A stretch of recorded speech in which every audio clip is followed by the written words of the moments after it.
Hi, this is Ruth Theresa with One Inspiring Woman, and I'm here to talk to you today about some planetary energy. The planet I'm going to talk to you about today is Mercury. So, Mercury is the ruling planet for both Geminis and Virgos. I'm a Virgo, so you're going to hear me talk a lot about Virgos. So, one of the things is because Mercury is our ruling planet, it makes us very inquisitive. We love to find out the who, what, when, where, and why about a lot of different things. It can also make us very flexible. I almost call us like the chameleons. What do you desire from us? Do you want us to be strong or sensitive or soft energy? How do you want us to come at you? And so that's a really important aspect to understand about both Virgos and Geminis. It's one of those, it can also make us a little bit hard to make some decisions because we're always very undecisive of how is that going to come out at the end. And that brings up another aspect. We can be very critical, especially if we have people around us that are critical of us or have been critical of us. It can make this even more so. So Virgos and Gemini are naturally very criticize ourselves a lot. We can tear ourselves down a lot, but it can also make us very critical of other people around us. The last aspect that we're going to talk about that's kind of a little bit negative is that it can fill us with worry or anxious energy. And that can really bring in a lot of aspects of how do you deal with anxious energy and how do we deal with worried energy. For a lot of us, it can be really overwhelming to deal with that because it's a natural thing in our signs. Mercury reflects our communication style as well as how we bring in new ideas or how we bring in new thoughts of how do we organize our ideas or analyze them or make sense of the world around us. It makes it really interesting. Mercury not only rules communication, but it also represents organization of thoughts and processes. How do we get our inspirations and our new ideas and our sensory information from both our conscious and our unconscious world? We're always bringing in that information, and it is a communication with the worlds around us.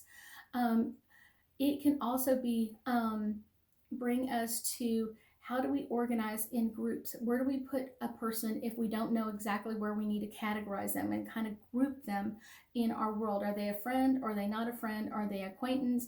Are they someone else? How do we categorize the groups around us? And it can bring in a little bit of extra nervous energy with that because if we've made mistakes in the past, that can make us more critical of the mistakes that we'll make in the future. So when Mercury heads into retrograde, it can kind of flip this energy on us. And yet at the same time, Mercury in retrograde comes in for a very amazing reasons, and not just for Virgos and Geminis, but all the signs. It comes in with this great energy, and how it affects us is different. It can put us into a energy of examining how we communicate with others and how do we put them in different categories. Where do we bring in those ideas and what do we do with them now? That's a really interesting part for all of us, and it starts coming up more in Mercury in retrograde because of this energy.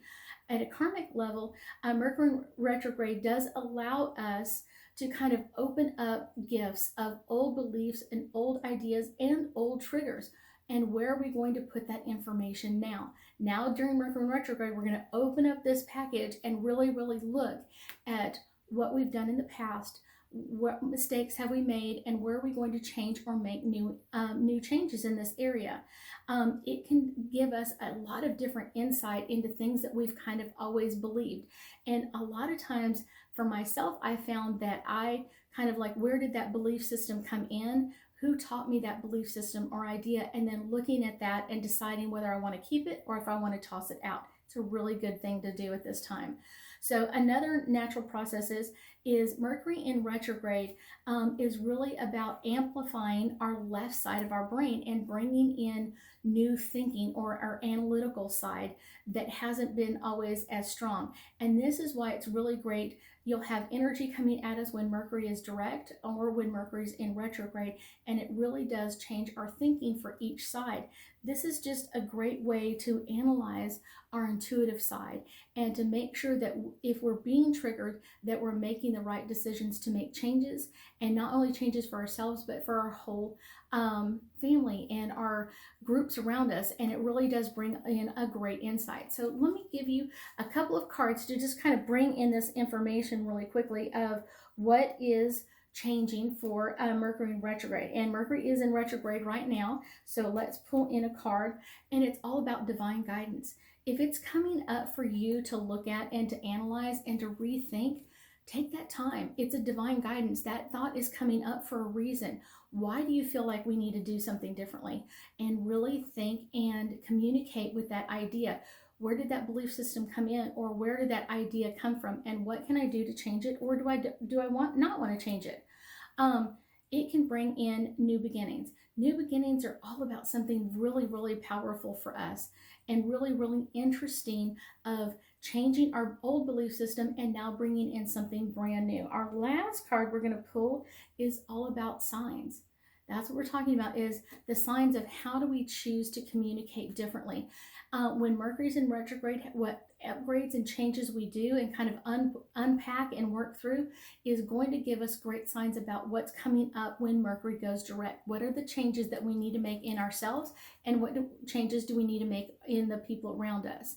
I thank you for joining us today, and I know we'll be talking again soon.